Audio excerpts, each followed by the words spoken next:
It Liz, can I call you Lizzie? is. This is part 5 and the final chapter of my talk with Liz Harris. If you want to see more of this stuff, give it a thumbs up and I will know. In this episode, we talk about what state is next after Arizona. It's the Doug Show. Doug Show. Doug Show. Can I call you Elizabeth?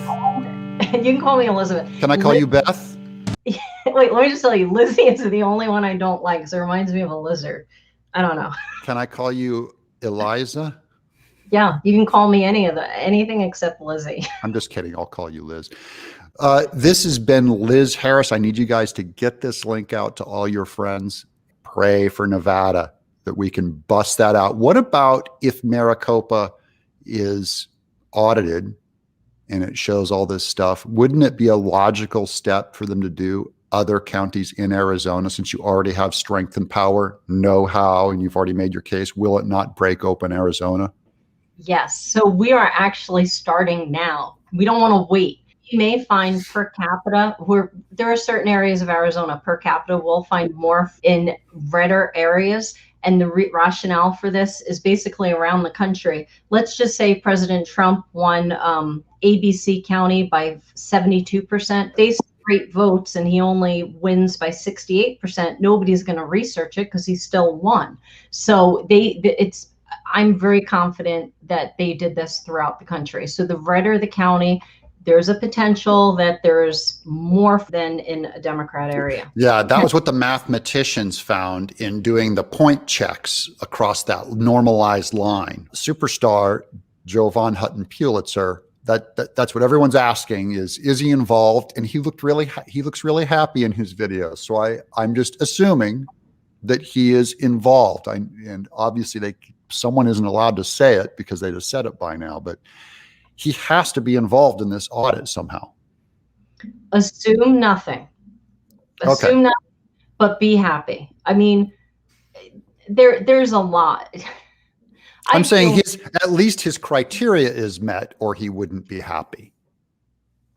Fingers crossed. Yeah. Fingers crossed. So what a lot of the concern is that one of the state senators, I was at a meeting with him on Saturday, and it's like he stood up in front of a crowd of 100+ people and said, we're going to get sued. We're going to get sued like crazy. Mm-hmm. And one of the reasons they never liked Jovan is they felt he was too much of a Trump fan. And unfortunately, there were so many narratives about Jovan that went out that were unfounded. And Jovan's reaction was to put out these very bold YouTube videos. And that cost him. But at the same time, his base of fans like myself, he grew that base. He understood what he was saying. He knew that he knew what he was talking about. It wasn't just a sales deal. And among adults, it's like, I never care. If my kid is dying of cancer, I don't care if I don't like the surgeon or the doctor. It's like, go do the job. I don't care if you're an a-hole. So to me, it's a weak argument to say, I don't like his mouth or this is his past. That's a genetic fallacy and logic. It doesn't hold. You have to argue against what he's saying and what he's arguing for, the actual content, and no one can talk against that, and no one ever does. They'll just go to arguments they can win and say, oh, he's difficult, or he has a mouth, or he has a website, or whatever. Doesn't tell me anything about what we need him for. Right. Jovan, without question, will do the job, and I am praying that he is involved in some part. But if he is involved, it's possible that there's an NDA. If he's not involved, hopefully someone utilizes his technology without infringing on his patents. So we just, I'm in communication with Jovan on a daily basis. And I know right now, Georgia is starting to give him, they sent out an email smear yesterday. It's just, it just seems the more outspoken you are, the more smear campaigns and tactics that they use against you. But that's because you're over the target. They'll never say something against Jovan's substance. They'll always go after his, that's all I've seen is personality stuff and distant past stuff. And it has nothing to do with what we need him for. The Democrats too are also going after the Republicans now. Ducey and others and things that I saw, what was his name? Adrian Fuentes or whatever, the board member who lost. He's looking pretty thin. He needs to do some push-ups. The guy needs to do some push-ups. He needs to get some help from Richer on get his workout routine. But he was calling out all of these people, saying they're trying to discredit what's happening, going like, how dare this happen? Again, I'm just going, where's the substance? They will not talk about the actual vote records you have, any of the research you've done, any hard data.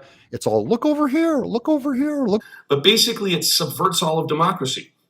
And if you're a conservative, you've got to hate this idea. Because that means you weren't able to talk about this bill. You weren't able to put input into this bill. That means your voice is being completely ignored by the folks who you voted for. Go over here. I'm just going, if that's how you run your life, no wonder why the vote records are so screwed up. No wonder why the politics everywhere are so squishy, and why the body of people that are voting, so few people trust it anymore.